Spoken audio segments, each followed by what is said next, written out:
Welcome to Life Activated. I'm Mari Roberts, corporate gal gone rad energy healer and psychic guide. The intention of this podcast is to be a supportive space that empowers you to live your passions now, encouraging you to be uniquely you and to trust your intuition. On this podcast, you're going to hear from guests who are just like you. The difference is they figured out how to bring their passions into their life. To find out more, please visit me at marirobertslife.com.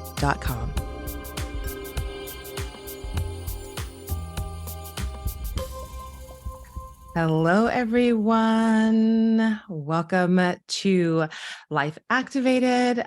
This is me, Mari. And we have a very special guest today. I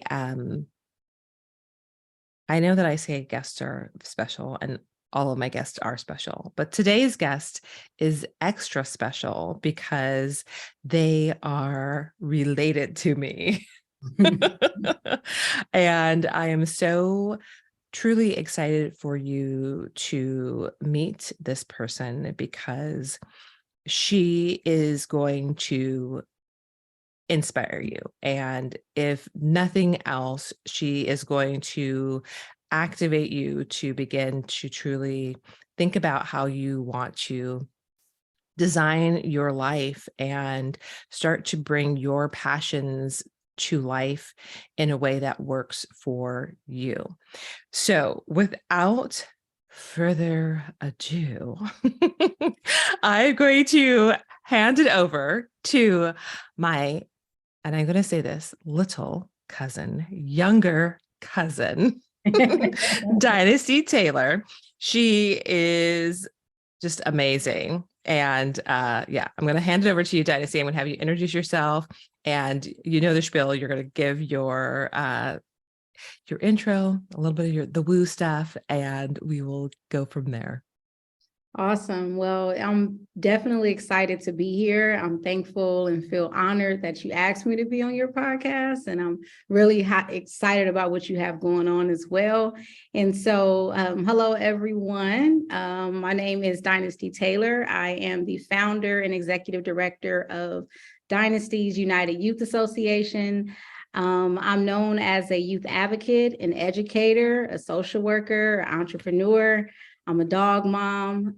I grew up in Los Angeles, California, and I'm here just to kind of share more about my journey and my truth and what led me to found my organization and what that alignment looks like for me. I love it. Yes. And before we dive into all the really amazing parts, tell your the woo stuff, your astrology, your sun sign, all that stuff.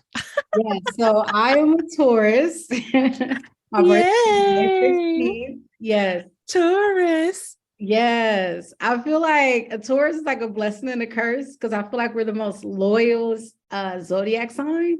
And the most honest, but then we're the most like stubborn too.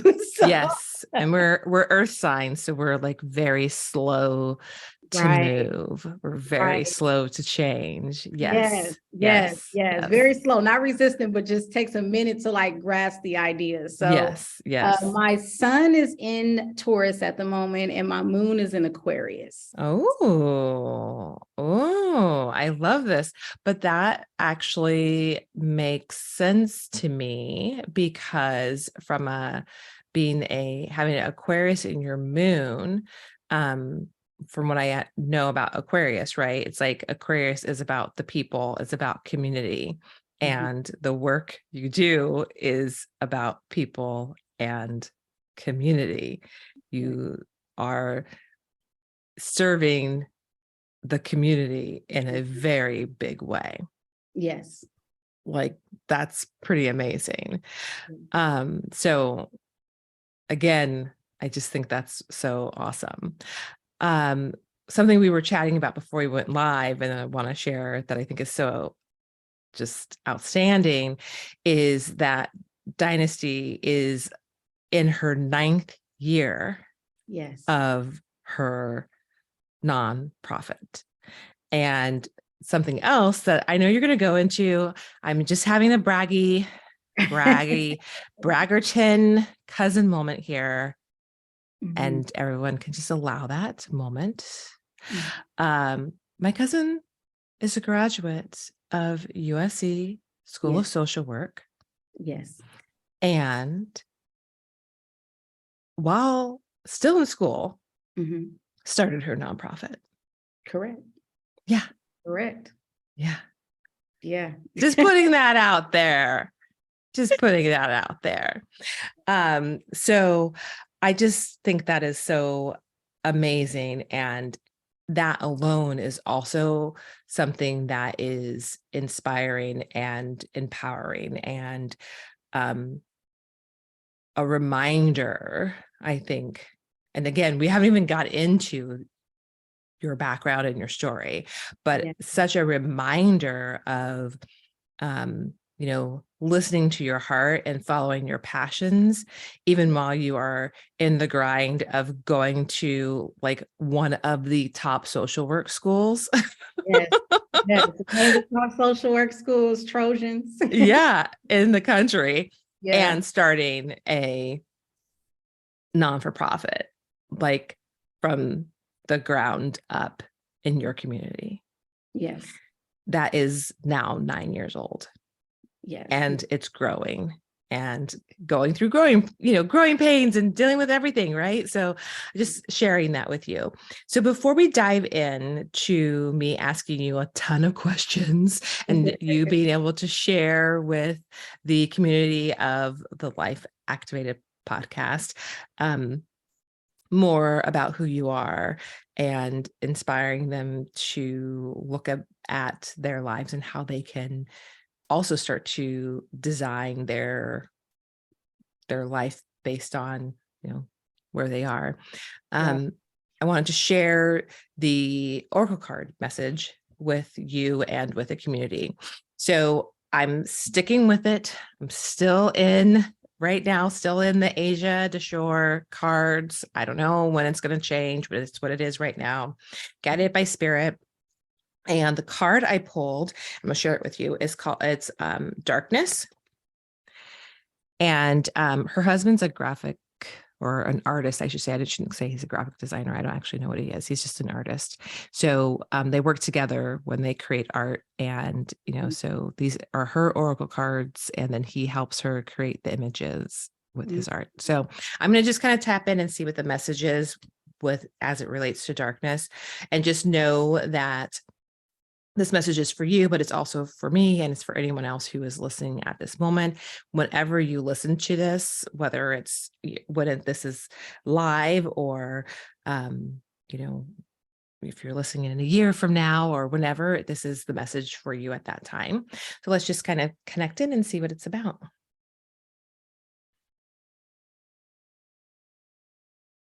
So I just heard that the darkness isn't meant to be scary. I just heard in the darkness is when you are able to see your truth. The darkness is when you're able to see what you truly desire. It's like when you close your eyes at night to dream, you have to allow the darkness in to see what you need to see. So it's not to be feared, it's meant to allow you to, I heard, know what's coming, know what it is you are seeking, know what it is that you are desiring. So allowing for the darkness, not running from the darkness, so that you can see what's coming. Does that make sense? Yes. Yeah. Yeah. So whatever is happening for us is like not fearing that time of unknowing, Yeah. that dark time, because in that dark time, in that darkness is when we can actually see what we truly desire, what we truly want, Right. what's next. Correct. Yeah. Yeah. I agree with that. I think I just put up a LinkedIn post Mm. about a lot of my uncertainty and failures, and it was just a mental battle for me, and I wasn't able to articulate what I was actually experiencing during that time, but it definitely provided me clarity for 2023. And one thing I couldn't run from what I was feeling yet last year, because Mm. my issues were coming at least 2 to 3 times a week throughout the entire year. It did not stop. I didn't have a break to like, say if something happened, I didn't get a chance to sit in it too long. I had to be more optimistic about the next day. And then the next day, something painful will happen again. It was like, wait, how can I heal? How am I supposed to process? And so I wouldn't say just 2022 was just like you said, I wouldn't even say darkness, because when we say darkness, we think negative, and it's not negative. It's just a space where you're just walking unknowingly, and it connects to your spirituality, because that's what faith is. Yes. You have to walk by sight. You just have to just move. You don't know. And as me being an entrepreneur, that's the world that I live in every day. And it reminded me of that last year. And I couldn't go to anybody to get help. This wasn't a space for me to seek for support from anyone. I had to dig within. And I didn't have the words for that a couple of days ago. I just was able to get the words because I had to, I guess, learn from it and get the message. And now I can breathe a little bit, but I still feel like I'm still in that space of where I'm still moving just by sight. Like that's all I have. And it's very naked and vulnerable. They say vulnerable. Yeah. It's uncomfortable. And to get comfortable with being uncomfortable, it's naked. Yeah. Yeah. That makes a lot of sense. And thank you so much for sharing that. And I know that this will resonate with so many people. Oh my goodness. Something that I got this image of, just in case, I don't know if you draw, but, or if you like to draw or, do art, but you might want to consider like, doing some art or drawing. I just got it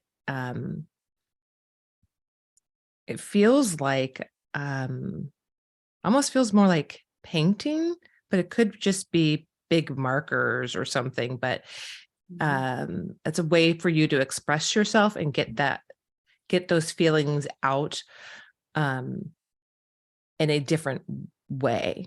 So give that a try as well. It doesn't have to have words or even an image that makes sense. It's just for you to continue to express. Okay. Words may actually come from that experience. Okay. That sounds like a good one. Yeah. Yeah.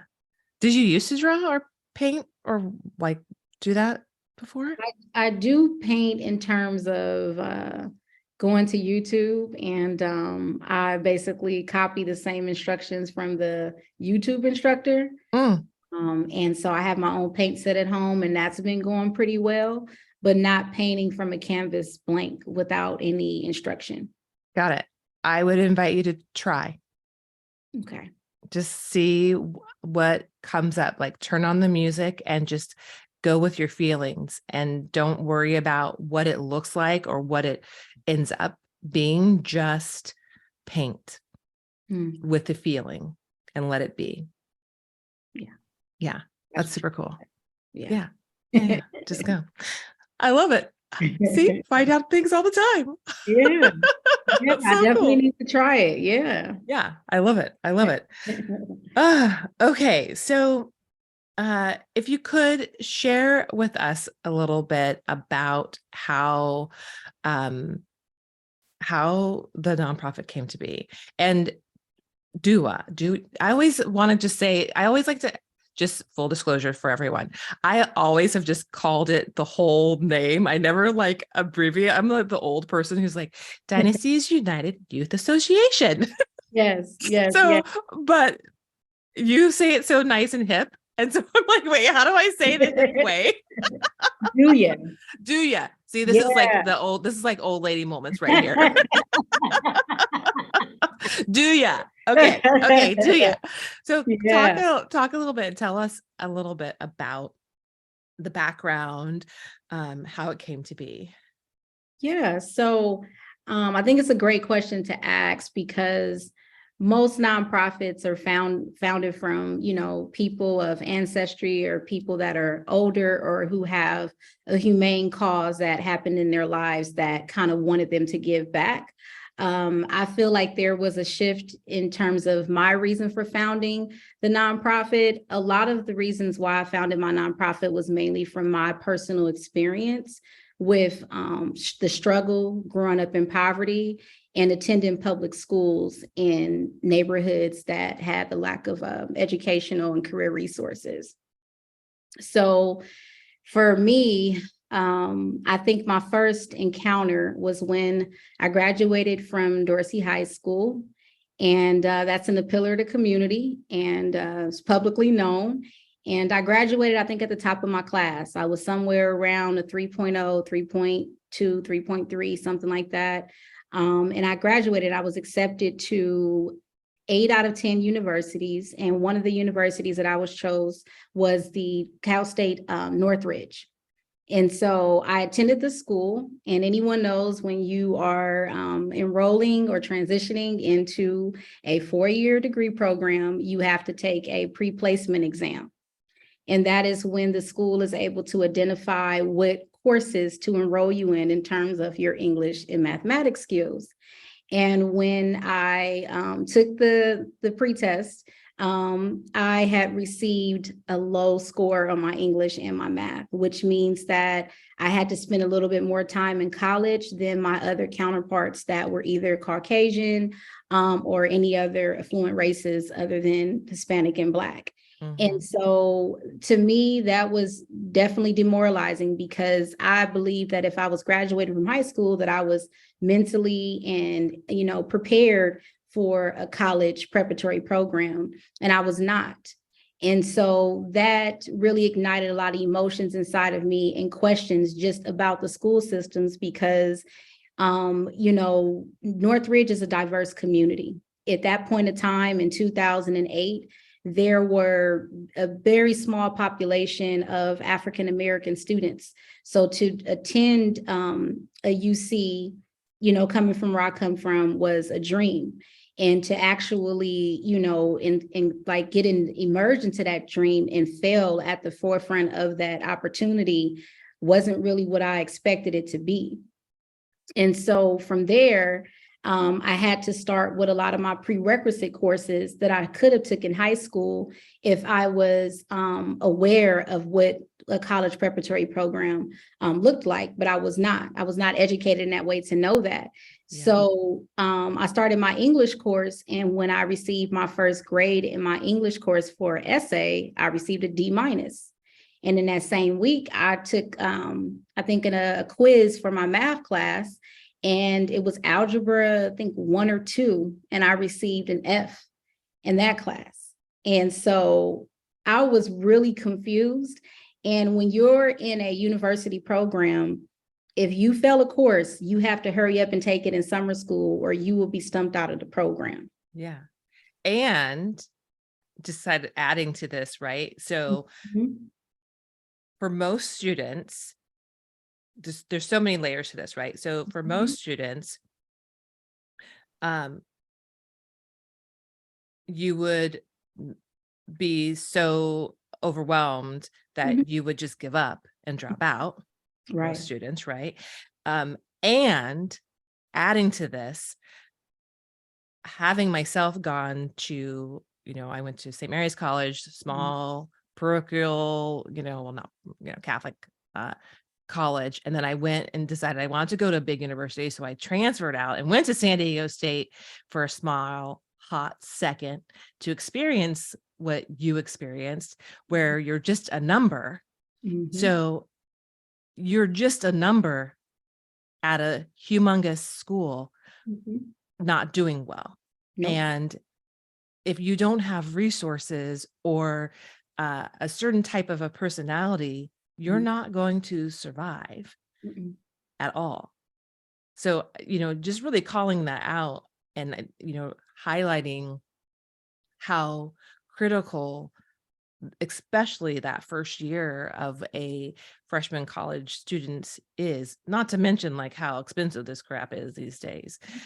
you know so Yeah. adding all that in there, so again, just kind of painting that picture for anyone who um uh either is far removed from college, or who hasn't attended in a long time, or who maybe never went to college, like, just, Right. or who just didn't have that same level, who had privilege and who Mm, never really thought about these types of challenges that students who are not afforded, the same kind of learning mhm, are experiencing. mhm. Yeah. That's true. Hmm. That's true. And so I think from there, I didn't really have anyone in my immediate family, immediate circle, my everyday, majority of my family on my side. I did not have anyone that was attending college or finished college. So I was walking down a path that had not been walked down before. So I had to rely mainly on my strength and my faith and the college counselors there. And when I enrolled as a freshman into CSUN, I would say that my vocabulary and my articulation skills were not where they are today. So I spoke in full slang, but I had a lot of confidence and a good personality, and I was humorous and I was open. So I really adapted to the different cultures that were there without a problem. So that was great. That was a good experience, that I was able to still connect with people just as a human. That was a great experience. But I feel like everyone around me knew that I came from the hood. Hmm. No matter how I dressed, how well I smiled, mannerism, professionalism, I was still labeled as the Black girl who came from the hood. And I think that stigma, I tried my best not to wear it in a way that made me adjust my crown different. So I looked at it as a way of, you know what, let me just rely on that power, since that's the only power that I have, and that's the stereotype that I have. Let me try to just move in a different way. And a lot of the students there taught me how to dress without telling me, directly, but taught me how to dress, taught me how to articulate my emotions, how to speak, how to advocate in classes, how to navigate my schedule, how to navigate courses, how to attend study halls and study groups. And what was interesting about that is the students and the professors there were considered strangers in my world. But because I was open to their world, and I didn't let whatever, stereotypes that Black people usually have, I didn't let that be a barrier for me, because I already knew that I wasn't alone. I wasn't the only one that was in a situation. So I just embraced it. And the more that I embraced it, the more people embraced me. So through that experience, I was like, this is great, but at the same time, I was not prepared. And as I went on and I started to progress, and I did very well, graduated from Northridge, got accepted to USC. And when I got accepted to USC, that is when I got more upset, because that is when they said, okay, it's going to be 2 years, 88,000, 44,000 per year. And I had to use all student loans for that under my credit. And most of my colleagues that graduated had told me that they were only receiving pay of 55,000 to 60,000 as a social worker. And that is when I started the pavement with Do Ya. I think my mindset was, I'm not trying to change the world. That's what I'm not trying to do. But I feel like I have to educate Black and brown students in these communities so that they can make better informed decisions when they choose different career pathways, or when they make the decisions they choose to make. That does not mean I would have not attended USC. That does not mean that I wouldn't have went down that path. But if I would have had some type of financial literacy, if I would have had my parental presence in my life, and if I would have been more aware of the resources that I needed to be aware of the decisions I was making, I believe that I could have been more aware of where I was headed, and I wouldn't have been Mhm. surprised about the prices. I wouldn't have been so surprised about, oh, you need these programs to get into this school, or you need this score on your SAT. I didn't know these things. I was just walking blindly, and I wanted more kids from my community who came from single parent households, whose parents were making less than 30K a year, who stayed in communities where there was a lack of hope and guidance, who came from households where fathers were absent. And I wanted students like me to know, even though you may not have all the things that other privileged kids may have, but you have a source inside of you that doesn't require anything but for you to activate it. And if you get around the right people, and you can go around and get access to this information from the people that look like you, hopefully that will ignite you to, identify who you are. What can you contribute to this world? How can we help you improve your self-esteem and self-confidence? And then we can start having conversations about career, because then you're thinking more with your insight and you have a more open mind to the idea of what success can look like in your life. And a lot of our Black and Brown students are not successful, mainly besides resources, it's just the way that we think about ourselves and the way that we see ourselves. And if we're in these communities, we just have these poverty incarcerated mindsets that we don't even know that we're in because we never get out. Mm-hmm. And I wanted Duya to be that space in these communities that are vastly overlooked, for students to have a space to be able to figure out a way to go out here and figure out what they want to do, who they are, but how they can contribute to the world to make it better, like I'm doing. And so that is what it was all about, was the frustration, the experience, the lack of resources, and, just the systemic public inadequacies in the school system that are still happening. And that's what made me launch Duya. And so the services, our mission is to basically help students break poverty through life support and programs that include free tutoring, homework assistance, job readiness, college and career, peer mentorship support, and mental health counseling. And we primarily focus on students from K through 12 that are in the Los Angeles community. And we are basically online and in person. And we have an office headquartered in Inglewood.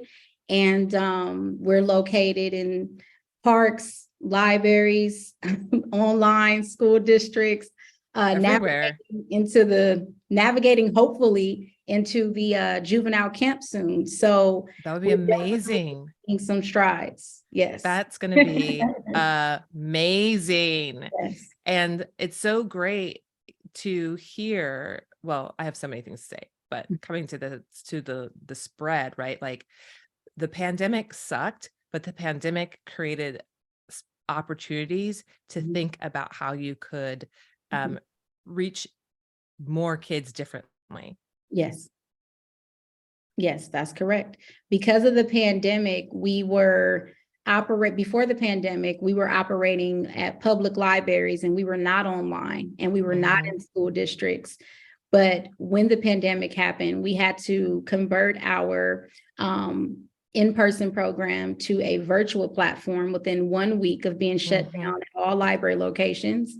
And through that experience, we were able to expand our outreach and extend our services to a larger market, where we were serving students in San Diego and Vegas and different parts of Los Angeles County.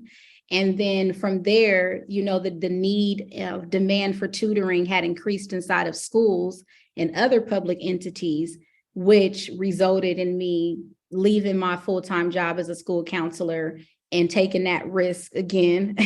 And then that is when we started to pivot into the school districts and other avenues that were outside of the library and in-person support. So the pandemic definitely let us know that there was a need. I know that there's a lot of folks that are really diving into this term of learning loss.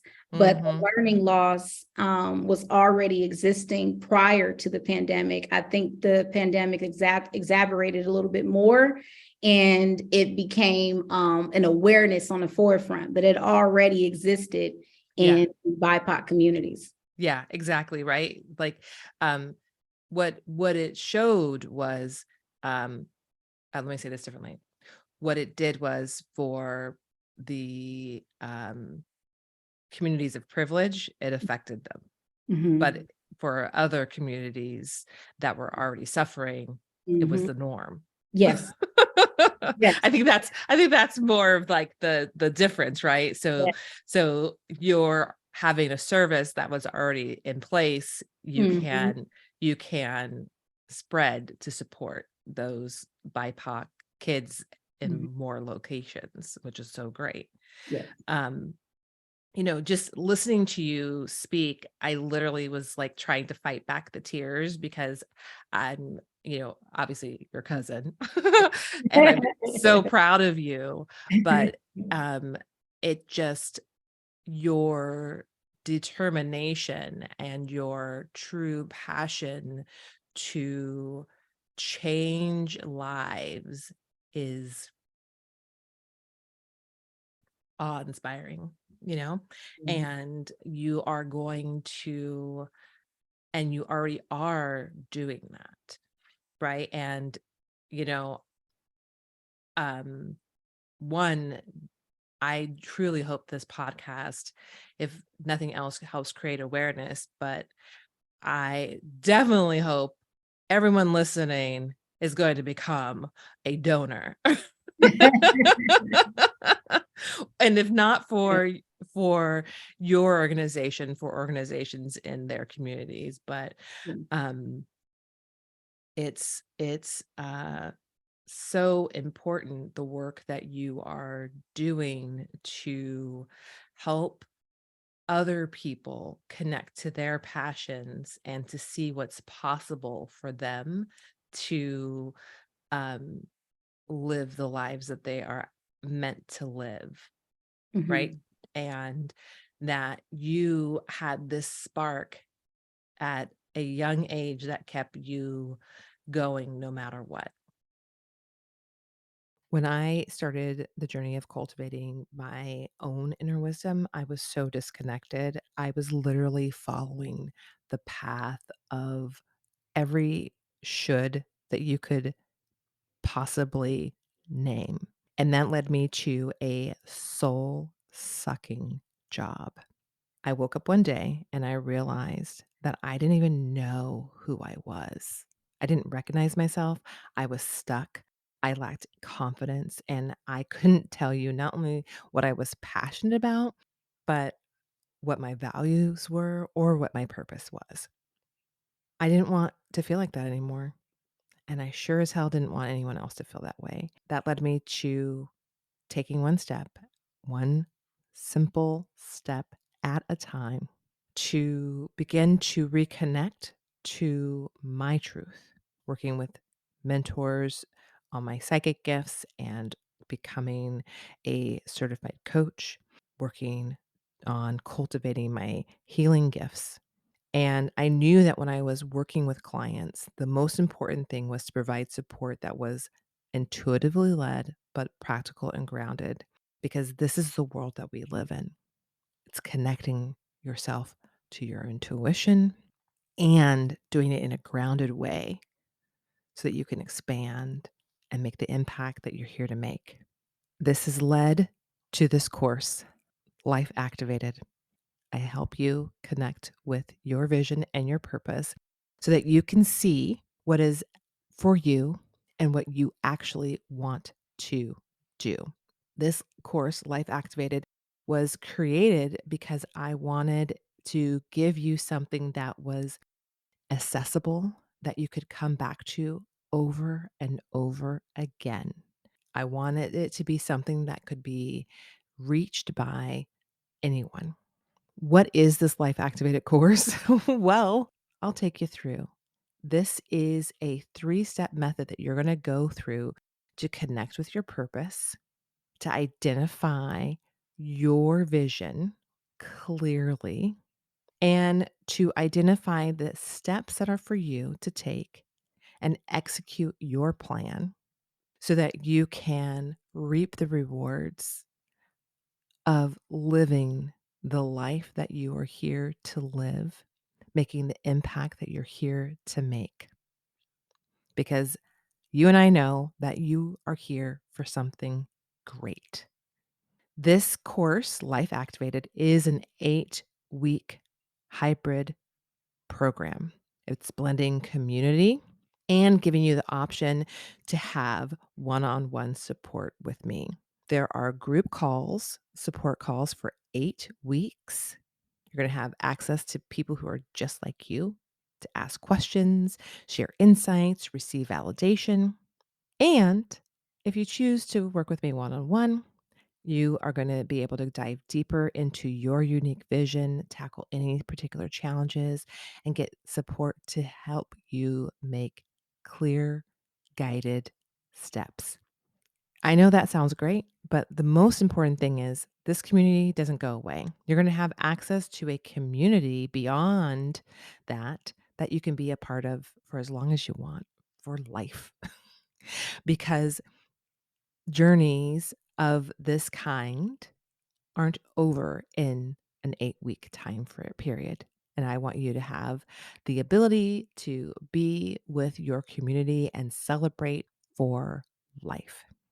I want you to also know that this program is so accessible. We've got 3 options for you. You can just join the course and the support community for $500 lifetime access. You can have option 2, which is the course and one-on-one support with me, one session that is $545. And you can also access me and have extra support. That's 2 45-minute private calls with me for $600. Again, everything else lifetime access. So this course is so accessible. You can just join at $500. You can get actually time with me for up to $600. So don't wait, run, and I'll see you inside the course. What has it looked like for you to be out of alignment as you've been going through this process, maybe even in just this last year? Out of alignment, I've been learning a lot about my chakra. So I would say I know when I'm out of alignment with my root is not together. And what I Mhm. mean by that is I'm leading my day with worry instead of Mm, optimism, happiness, and joy. I'm leading my day with sadness and depression versus leading my day with faith. mm, I notice it when I'm having difficulties sleeping at night mm, because my brain is not shutting off due to stress and worry. I know that most of my root is filled with a lot of worry. mhm, So that's how I know when it's off.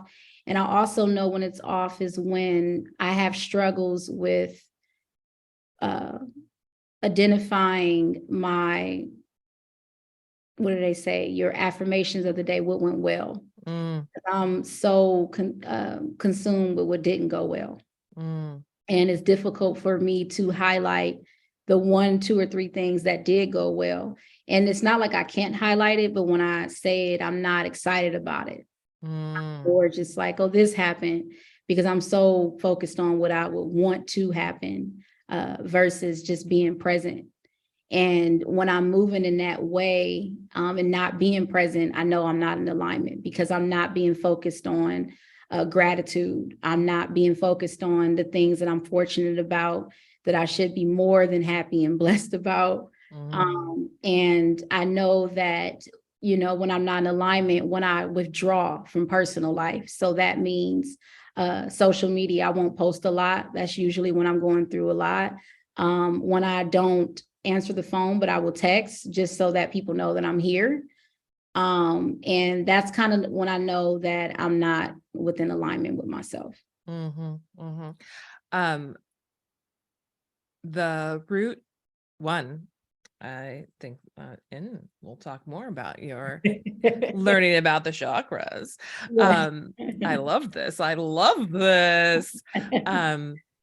But also, right, root chakra is that feeling of safety, so how can you connect to feeling grounded? Mhm. What ways can you feel more grounded and secure?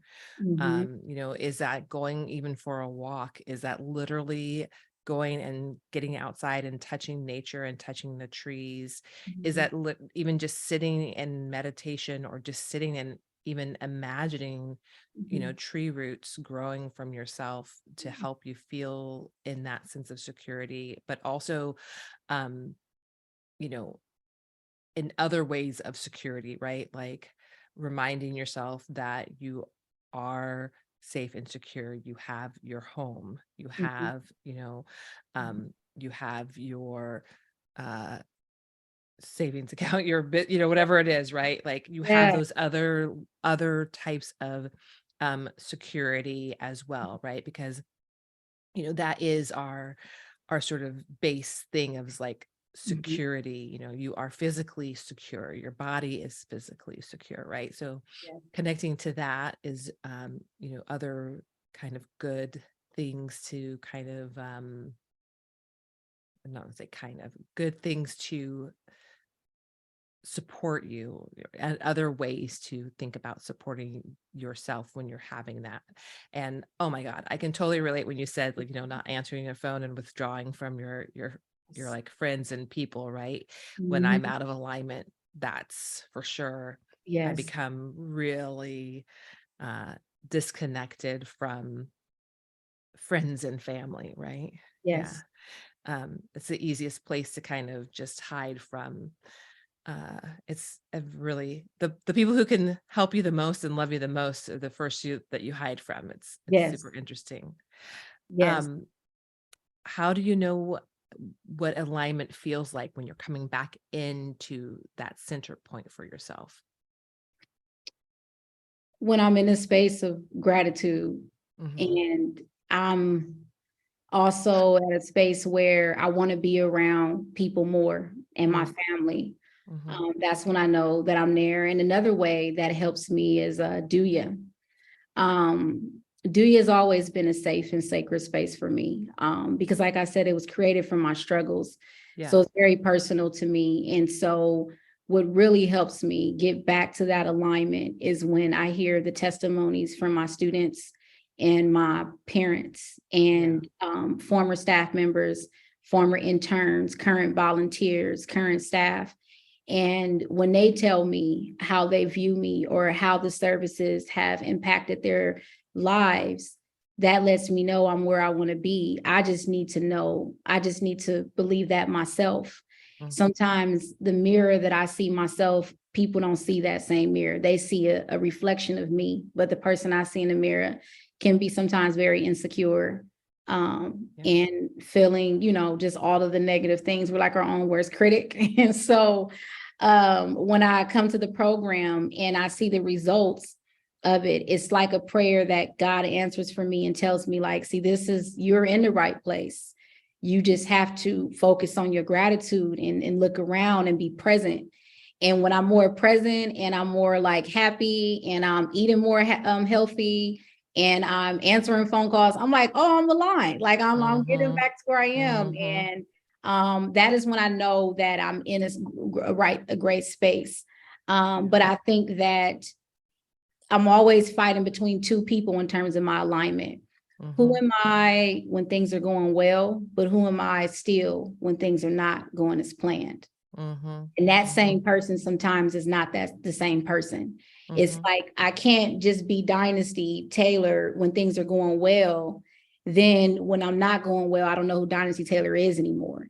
I feel like that is when I should get more comfortable and cozy with Dynasty Taylor, or show myself more grace, or be more nice to me in those times, Hmm. and I'm Hmm. not. So when I notice when I'm going more towards being nice to me, thinking more positively and being present in the day and not worried about tomorrow or worried about what's going to happen, and I stay present in today, that is how I know when my alignment is in a good place. Mhm. The point around being present is so important, because just being present is part of it, right? Being present is living our purpose, like what you do in this moment is your purpose. And what you said around the being nice to Dynasty when she's not in a good place, that's the most important. Remembering to give ourselves grace when we're in our darkest place is the most important. That's the most, what is it? How do I want to say this? Like, that's the deepest love that we can give ourselves, is being nice to ourselves when we're at our like ugliest, or are not, when we don't recognize ourselves. Yes. Versus beating ourselves up, which we tend to do A lot. yeah but that's when it's like, okay, how can I have a little more grace, just a little more grace?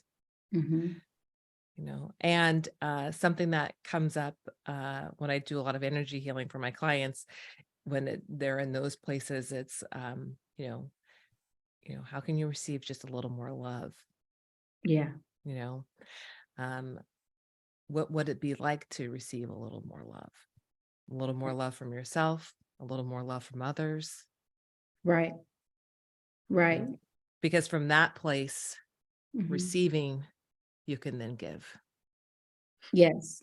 And I think that alignment, in terms when you speak of love, I think my love of the love that that I've longed for is really coming from a childhood trauma.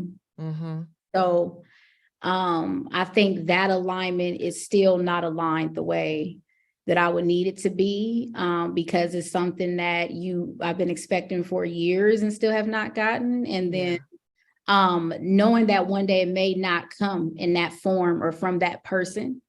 And so that alignment with love, I feel like a lot of us, a lot of people die from broken hearts, honestly. A lot of people die with empty hearts.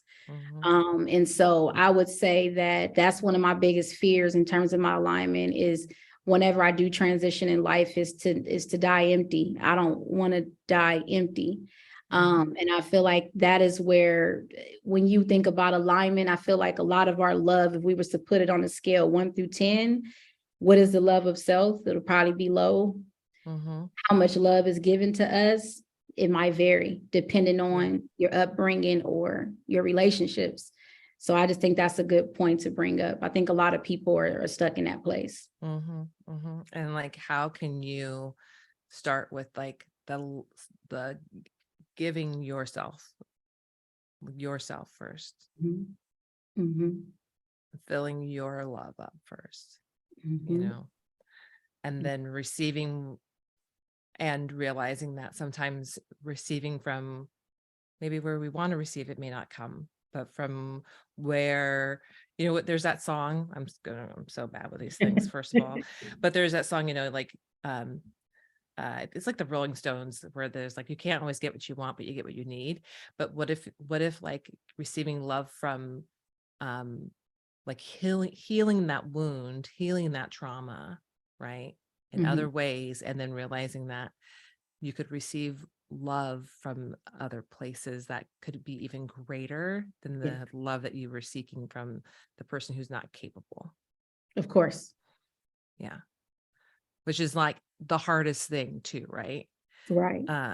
And that's also where sometimes that forgiveness comes in, like, how can you forgive that person for what they're not capable of? Yes. And that's, again, so much more with that. It's like the trauma work and the Yes. healing work. But, it's committing to that. Right. Yeah. Right. The commitment to the alignment is the goal, I would say. I wouldn't want to lie to you or be on your platform and say, oh, my alignment is great. If I was to rate it on a 1 through 10, with 10 being the highest, I would definitely say like 6.5. Yes. Hey, that's not bad. And then it's like, okay, so what kind of continued work are you doing? Yeah. But that's real. That's real life, Mhm. right? That's real life, realness. And that's, I think, with more of us could be real, the uh the better. Yes. So many people are not, and that's like where we Yes. suffering to be something we're not, but no one is that anyway. Yes. Yes. Yes. So if more people told the truth about being sixes and 6.5s, then more people would be like, oh shit, I'm a 6.5 too. And then everyone would become like 10s. Yes. Yes. Yes. I'm definitely around 6.5. I know that for sure. And Yeah. I think a lot of us don't want to face it because it's like I said, it's the naked truth, and nobody wants to be naked and uncomfortable and to face it. And part of that comes with accountability. And Right. it's hard. Mm-hmm. So I definitely have empathy for a person that is running from it. And I still have the same empathy for someone who's still trying to figure it out, or someone who's figured it out, because Yeah. I've been through all of those things and I go back and forth with it as well. So, Yeah. but it comes with accountability. So you got to take accountability if you want to get where you need to go. And I think that's the part, is the person like moving that blame and then pushing it to forgiveness, like you were saying, and then putting the work in. Internally, it requires internal work. It's not something that you can just put on a mask. No matter what you tell the world or what you portray, the No. inner work still has to be done. Still. Yeah. Still. And it's like a journey. It is a journey. Mhm. You know, I was on a call today with someone, and there was like, I thought, you think you're going to get healed after you do one thing. It's like, no, you just keep healing. It's like, it's just the continued layers of healing. It's just, you work through one thing to go through another thing. you Right. know, Right. it's not, just magic up healed and everything's perfect. It's just layers. It's layers. It's a journey. It's a journey. It's a journey. It's a journey. Uh, Thank you so much for this, because I think, I know that so many people are going to hear this and resonate so deeply with your truth, and you're going to help them um, to just feel seen, Yeah. yeah, and understood. So I think this is Yeah. beautiful. Thank you. Yeah. So we've talked a little bit about the alignment piece, and being out of alignment. Um, what I wanted to ask you about, I was looking at my notes because I want to make sure I didn't forget anything. Um, how are you connecting to joy? And when you connect to joy, how do you connect to it? How do I connect to joy?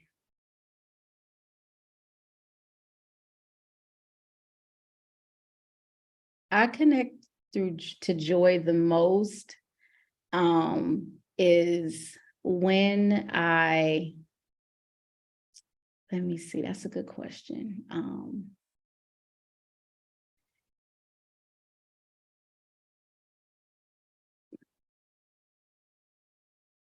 The most prevalent moment I would say I connected to joy was the love of my father when he was released from prison. Mm, That was my first, not saying I don't get joy in any other way, yeah. but this was a joy that was like a 26-year-old feeling like a 5-year-old. Mm, And the reason why I would say that was one of my biggest joys was because when I found out my father was incarcerated, I prayed on every single birthday cake that please let him out of prison. I asked Santa Claus, I asked God, I asked the ancestors. I said, please let this man out of prison, let my dad out of prison. And everyone told me he wasn't getting out because he was denied from the parole hearing about 3 different times. And I remember on my when I graduated from USC, I was like 24, 25. That is when he got denied the third time. And he was very sad, very sad. And so when a year later he was able to get out, that is when the Black girl joy came from me. I felt a sense of safety, protection, honor, belonging in my life. That is when I think the part of me was rebirthed. I feel like that's when I also felt worthy. And I started to feel like I had a place on this earth because I felt like my dad was here. I have an extra shield and protection over me that was untouchable. I felt like if I didn't have nothing else, I had my father. And that was one of the joys that I remember when I think about joy, because I didn't know that when you wish on a birthday cake, we all wished on birthday cakes. Yes. And nobody ever asked me what my wish was, but that was my wish. And to see that wishes do come true. And and just seeing him released after 26 years of him not being in my life, that was joy for me. And I feel like every time I think about joy now and I want to feel it, I'll say, Dad, where you at? And then I will pull up on him and he will always make me laugh, or he will always remind me of who I am and who child I am. And I feel like when he tells me something, that everything is going to be okay. So it's a little emotional because it's a good experience to have him here. I love that. Thank you. Thank you for sharing that. I love that. Yeah, that's my father. Oh, Yeah, that's the biggest joy I would say for me to have. Yeah. Thank you. How moving in from joy to celebration. Right. That was a good joy. Yeah. That's a good joy. Mhm. This is something I've been asking because I have found that women have a hard time celebrating themselves. So how do you celebrate yourself when you have something that you've done that's successful? How do you celebrate yourself? Ooh, that's an easy question because I live in celebration. Uh-oh, I love this. So that can go from the normal with, I love going to the nail shop, the hair salon. That can even go from happy hour. It can go to cheat day, always trying to find a reason to cheat. So cheat day to I love Tai Chi. So rather going to a Tai Chi class or doing Pilates one day, I just find a day where I just want to do whatever Dynasty wants to do. So Gotcha. I don't know if you guys see this new trend on social media where there's two pieces of paper and there's two different ideas where you can say Starbucks or Jamba Juice. And then I pick which one, and whatever one I pick out the hat, that's where I go. So I set up those different things throughout the day, and then I just pick through those different categories, rather if it's beverages or it's a place to go or something to buy like Target or Sephora. So from that experience, I feel just happy, like this sense of dopamine is like, oh, this is the one I picked, this is where I'm going. And I have like 5 different categories, and then I just embrace in Dynasty. And I spend whatever I gotta spend, and I stress about it the next day, but I spend whatever I gotta spend, and I do whatever I gotta do. I get a car wash because in California you can get a car wash all year round. Yes. So yeah, that is my way of celebrating. It's like doing whatever I want to do. It includes no work. And that has been helpful. And also too, when I'm in that place, that's when I write my poetry. Sometimes I go back in my notes section of my phone and I'll pick a topic of just like happiness or happy ending or whatever it may be. And I kind of like celebrate in that way. I pray, but I definitely indulge in me. I love that. So there's a couple of things. We could go off and have a whole podcast on car washes and how where I live in the Pacific Northwest, the car washes kind of suck because in California, the car washes are actually like good and there's a place to sit and they like really wash your car nice and like it feels like a real treat. They Right. don't have that in the Pacific Northwest. It's just like Right. a janky like drive-through car wash thing. It's very weird. Right. But you are going to definitely inspire some people to have a true day to celebrate themselves and to create fun out of that. Mhm. Because I think you're the first person who's truly that I've spoken to so far really highlighted how important it is to just make it a day of celebration. Mhm. And I thank you for that because I even needed to hear that. Like I need to I need to take some of your tips and do something just like that, because uh I definitely have a struggle with celebrating. And this is like primo, primo, primo. I love it. Um, so good, so good. I'm gonna be like, I'm having a Mari day, full Yes. out. I love it. Thank Yes. you. So Yes. good. So you have taken us really high and given us so much inspiration again in terms of the nonprofit, sharing really truths around that, sharing truth around, you know, self-love and joy and um, keeping it real, real, real, real. And I appreciate that so much. And I know that anyone who's listening is going to appreciate that and they're going to fall in love with you. Um, tell everyone listening how they can find you, how they can find, again, keeping it old school ladylike, Dynasty's United Youth Association, or what do I want to say? I always say it wrong. This is my problem. I'm not hip. Do ya? Do ya? Do ya? Yeah. I When don't you know just why. said, just think about do ya? Like, I do you know. want a tutor? I know. Do you want a tutor? Duh. Oh my God. Yeah. Do ya? And also I just want to highlight something about your organization that I think is so critical and important is the mental health services that you Yes. provide. I mean, there's so much that I was joking. There's so much that you provide from the Mhm. tutoring and the college prep readiness and the career readiness, but Mhm. the mental health services to me, I just know that I think personally that's one of those things that makes your nonprofit so special. You're Yes. encompassing so much and that peer mentorship. There's just so much that you really are Mhm. offering.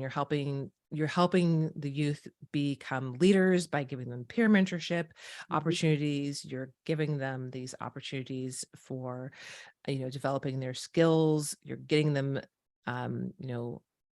up to par in terms of their basics, you know Mhm. educational needs in college preparatory skills and math reading readiness in general. But the mental health support I think is just so valuable. So I just wanted to call that out as well.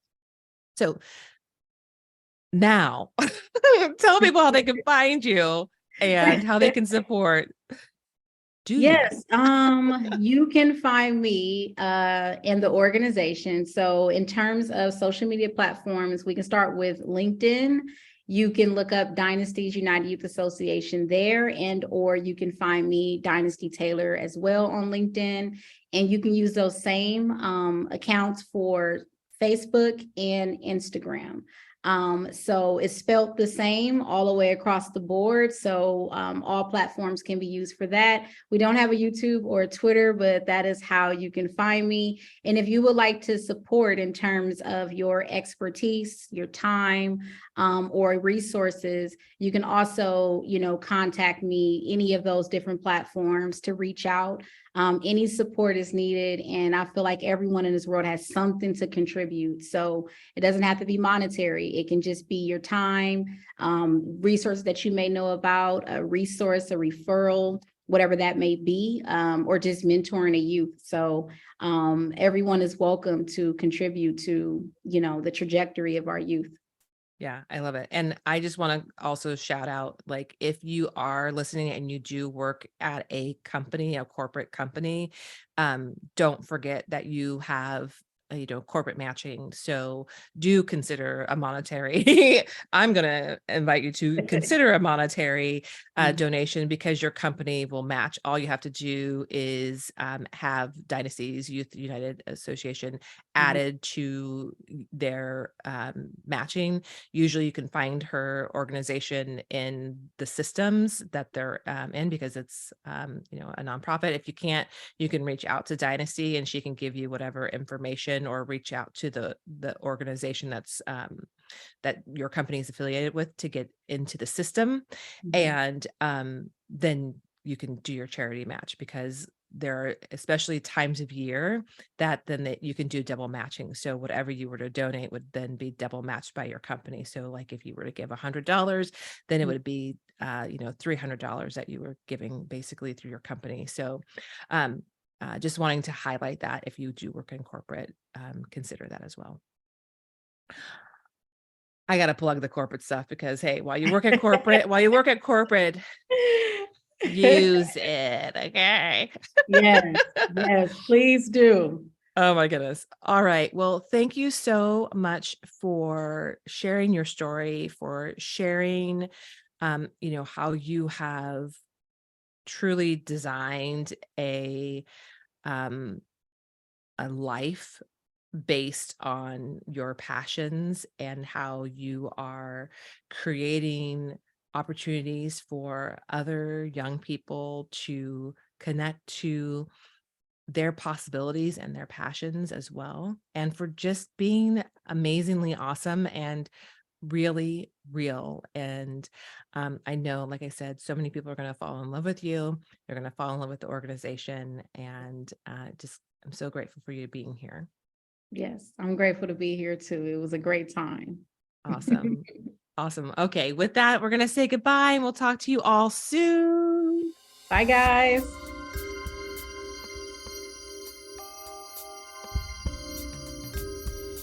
All right, that does it for this episode of the Life Activated podcast.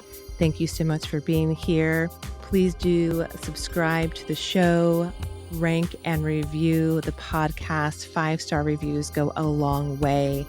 Let me know that you've done so. Send me a message on LinkedIn or Instagram with a screenshot, and I will personally reach out to you to thank you. Send me a message letting me know what you think about the show, and definitely check out the show notes for additional resources to support you with this season.